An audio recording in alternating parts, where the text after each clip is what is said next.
Welcome to Jersey Reads the Classics, an audiobook podcast delving into the finest works of our literary masters. Unfortunately, it's read by this woman.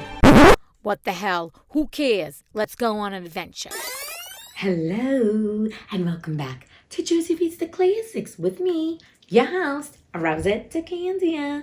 Well, my friends, thank you so much for joining me again. It's so nice to have you back where you belong, with me, reading. Yes, so, as you know, we're getting in the festive mood, and we're reading a Christmas classic, something that you've either seen the cartoon or movie version. God, there's I don't know how many versions, but it is a classic. And even though this book is a little old-timey, because Charles Dickens wrote it, and he's got a lot of exposition, we're going to get to the good stuff soon. So, as we left off really quickly, Scrooge was hearing chains rattling up his floor and all this other shit. So things I think are going to start to get to the story and get good. Okay, so let's return to A Christmas Carol by Charles Dickens.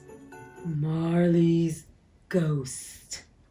The same face, the very same. Marley in his pigtail, usual waistcoat, tights and boots, the tassels on the latter bristling like his pigtail and his coat skirts, and the hair upon his head. The chain he drew was clasped about his middle. It was long and wound about him like a tail, and it was made, for Scrooge observed it closely, of cash boxes, keys, padlocks, ledgers, deeds, and heavy purses wrought in steel.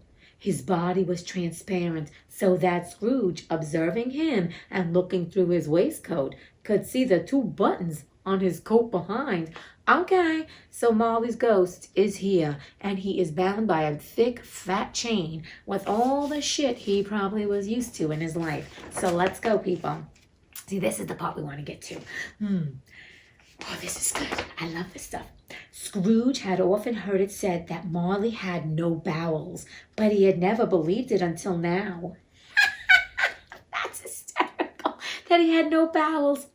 Okay, I'm sorry. No, nor did he believe it even now. Though he looked the phantom through and through and saw it standing before him, though he felt the chilling influence of his death-cold eyes and marked the very texture of the folded kerchief bound about his head and chin, which wrapper he had not observed before, he was still incredulous and fought against his senses. "How now," said Scrooge, caustic and cold as ever. "What do you want with me?" "Much," Marley's voice. "No doubt about it. Who are you?" "Ask me who I was." "Who were you then?" said Scrooge, raising his voice. "You're particular for a shade." He was going to say to a shade, but substituted this as more appropriate.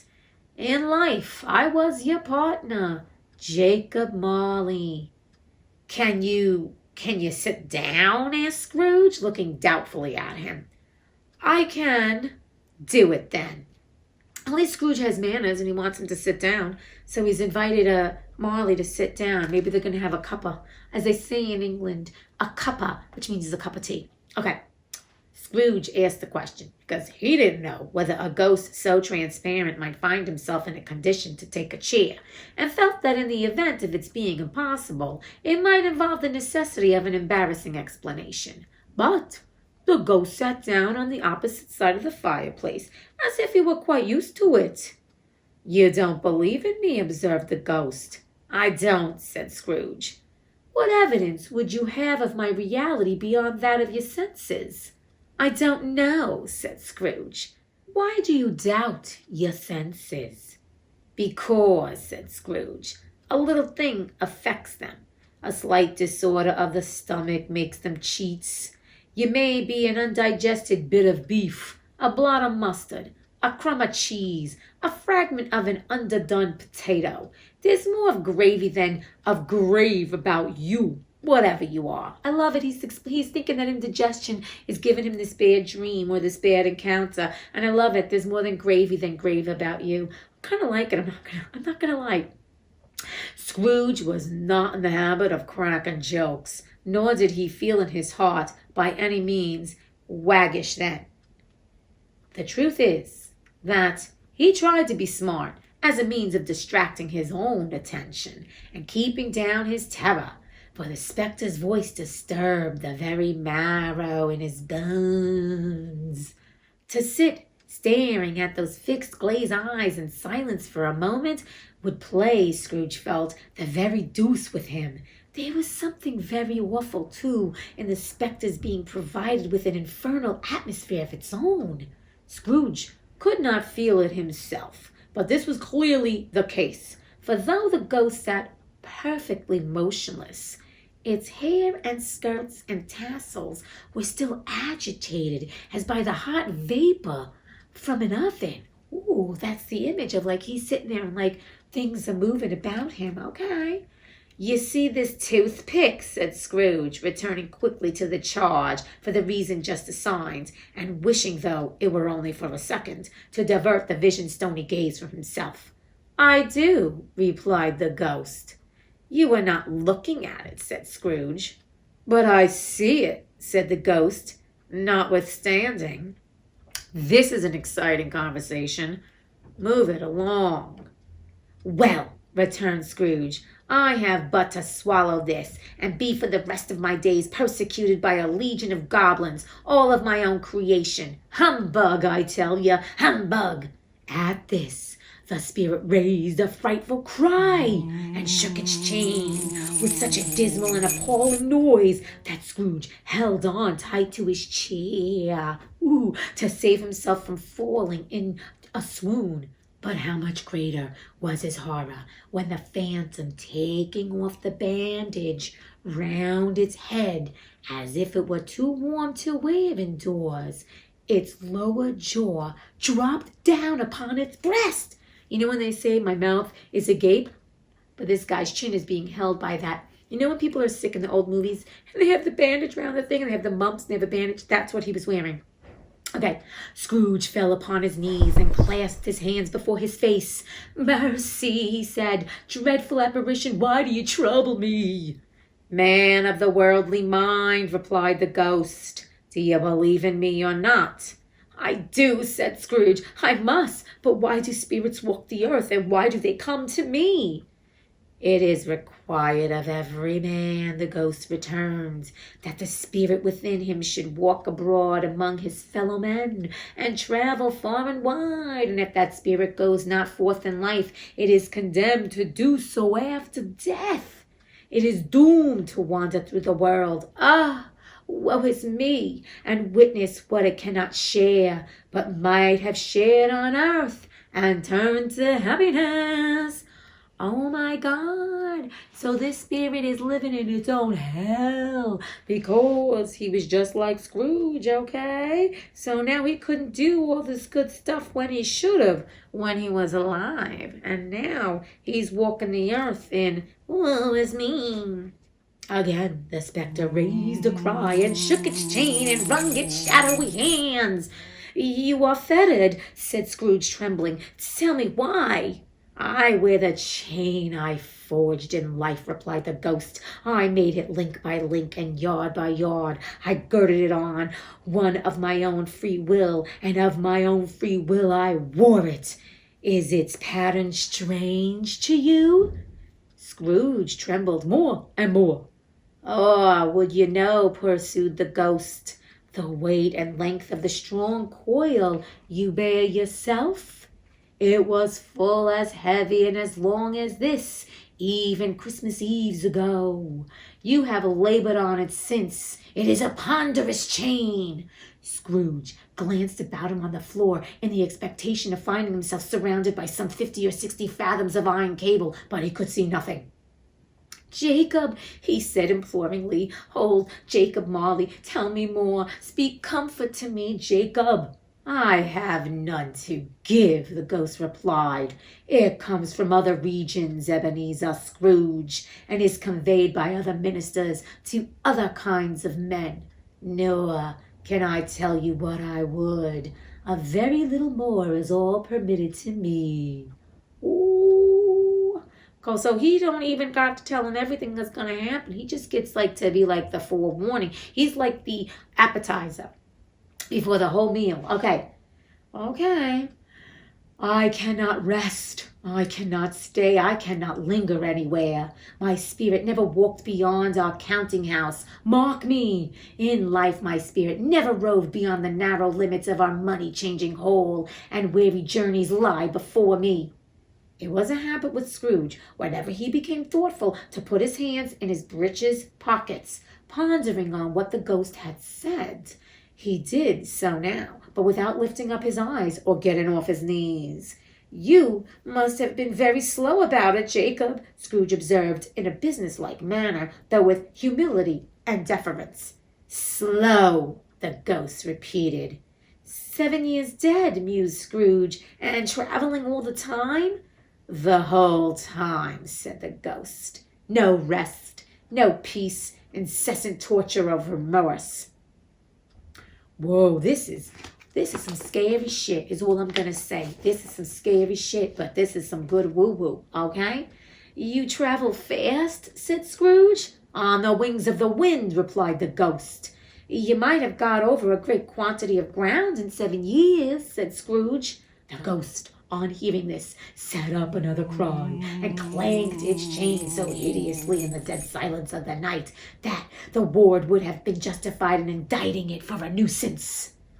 Oh, captive bound in doubled iron, cried the phantom, not to know that ages of incessant labor by immortal creatures for this earth must pass into eternity before the good of which is susceptible is all developed, not to know that any Christian spirit working kindly in its little sphere, whatever it may be, will find its mortal life too short for its vast means of usefulness, not to know that no space of regret can make amends for one's life opportunity misused. Yet such was I. Oh, such was I. This is very dramatical. I'm not going to lie. I love it because it's really, the fact is, yeah, you know what? And whether this is really, I'm not going to make this about religion because it's not. Like, I'm a spiritual person. I know they're using Christian values because we've discussed this in the first episode. But the point is this. It's just really about spirit. It's really about being a good fucking human being, okay? So that's what we're going on with this. That's all I want to say. So let's not get turned up or, turned off to the story because of certain things that are mentioned. It's not about that. It's really about being a good person, and that the fact is you can't take it back when you die if you're mean. If you're mean, you can't take that shit back. But you were always a good man of business, Jacob, faltered Scrooge, who now began to apply this to himself. You see, now he's trying to make it like Marley's good, and so am I. Business, cried the ghost, wringing his hands again. Mankind was my business. The common welfare was my business. Charity, mercy, forbearance, and benevolence were all my business. The dealings of my trade were but a drop of water in the comprehensive ocean of my business. It held up its chain at arm's length, as if that were the cause of all its unavailing grief, and flung it heavily upon the ground again. At this time of the rolling year, the spectre said, I suffer most. Why did I walk through crowds of fellow beings with my eyes turned down and never raise them to that blessed star which led the wise men to a poor abode? Were there no poor homes to which its light would have conducted me? Scrooge was very much dismayed to hear the spectre going on at this rate, and began to quake exceedingly. Oh, he just be shaking in his boots. He's shaking in his slippers and his nightcap because he knows he just as bad as that motherfucker. He's a bad motherfucker. Spam it, mamma jamma, but I don't care. Hear me, cried the ghost. My time is nearly gone. I will, said Scrooge, but don't be hard upon me. Don't be flowery, Jacob. Pray.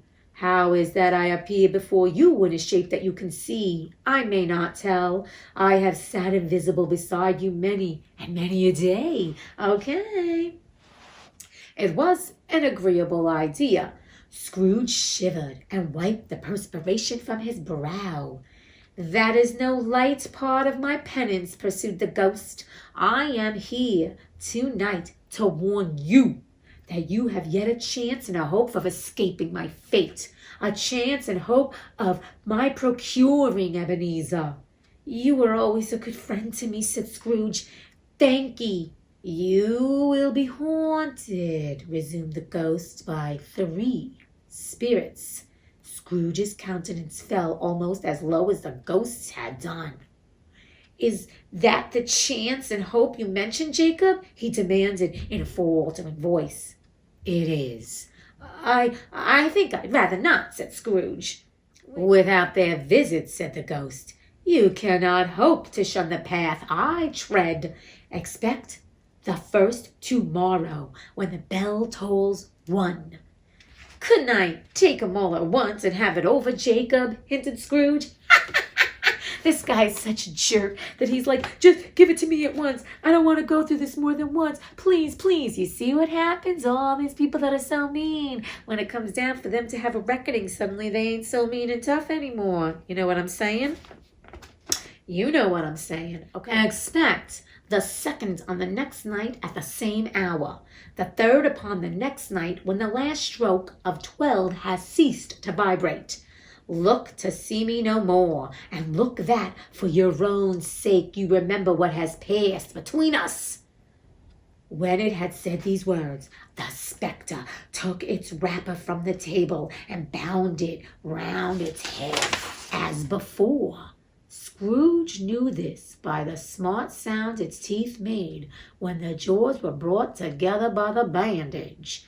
He ventured to raise his eyes again and found a supernatural visitor confronting him in an erect attitude, with its chain wound over and about its arm. The apparition walked backward from him, and at every step it took, the window raised itself a little, so that when the spectre reached it, it was wide open. It beckoned Scrooge to approach, which he did.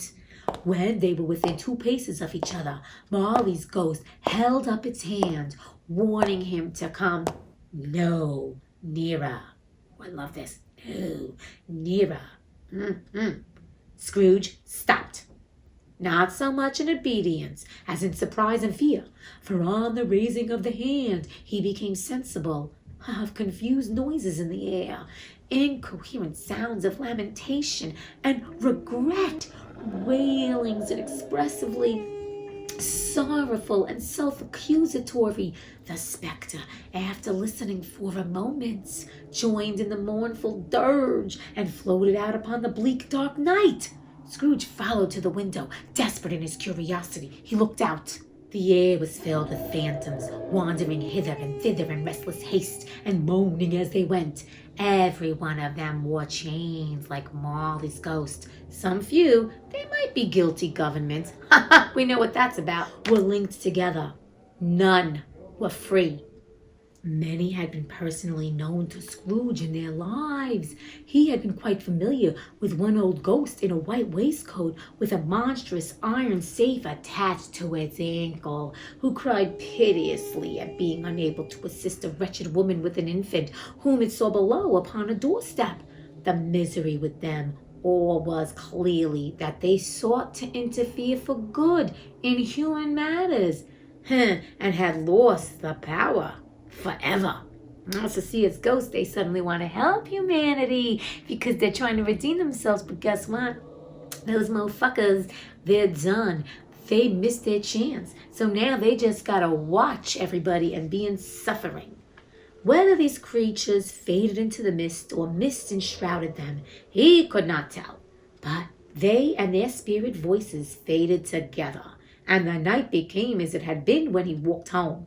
Scrooge closed the window and examined the door by which the ghost had entered. It was double locked as he had locked it with his own hands, and the bolts were undisturbed. He tried to say humbug, but stopped at the first syllable. And being from the emotion he had undergone, or the fatigues of the day, or his glimpse of the invisible world, or the dull conversation of the ghost, or the lateness of the hour, much in need of repose, went straight to bed without undressing, and fell asleep upon the instant. All right. Damn, we don't want to be Ebenezer Scrooge, mofooers. Okay, so, okay. Let's talk about this. I mean, really, I love it because here we have somebody just like Scrooge that made money, wealth, and power their end all be all. And then in the afterlife, he comes back to forewarn Scrooge because now he knows as he is dead. In the afterlife, he's screwed and he's got no way to redeem himself. Now you're saying to me, Rose, I don't believe in the afterlife, and that's fine. You don't have to. It's not about that. You know what it's about? It's about when you go to sleep at night. Can you consciously put your head upon your pillow? And I'm sure people that are watching this, you can. I know why, because you're watching this, right? So I think this is about reiterating the fact that while you're here on this earth, though it's important, of course, to have goals and dreams and visions. We talked about this and want to strive for more. To make it your end all be all, you will suffer in the end because there comes a point when you get older and you recognize your mortality and you're going to see, I wasted my whole life like accruing all this money, having stocks and bonds and all this crap. Yet what are my relationships like? What is my family life like? What are my friendships like? What is my personal intimate relationship like?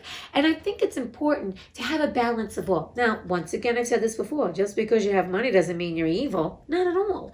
But when you attach and make everything external of you the most important thing, and you let everything such as your connections with human beings and family members and all those things around you, like you let that fall by the wayside, you will pay a price. Now, we're not talking afterlife. We're just saying at the end of the day, you are going to have a reckoning. And that could be in your old age, or that could be a day like now, where everything is taken away, and then you're like, but who do I got around me? Who is supporting me? Now, on the flip side, for all the people out there who are good human beings and you're connecting, I just want to say this is a beautiful thing. That's what we came here to do as humans. We came here to connect. We came here to help one another, whether it's a kind word, a kind gesture, someone, like even during COVID right now, calling somebody, texting somebody, telling them you're thinking of them, or you know what?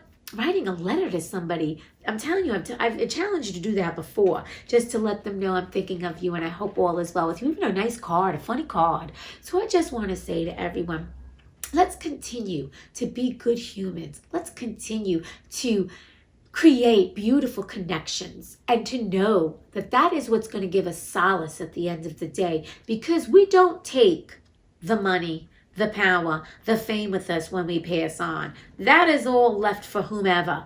But I will say this, when you pass away in 100 years, the legacy hopefully you want to leave is where people say, and that was a great person. I love that guy. I love that woman. They were amazing.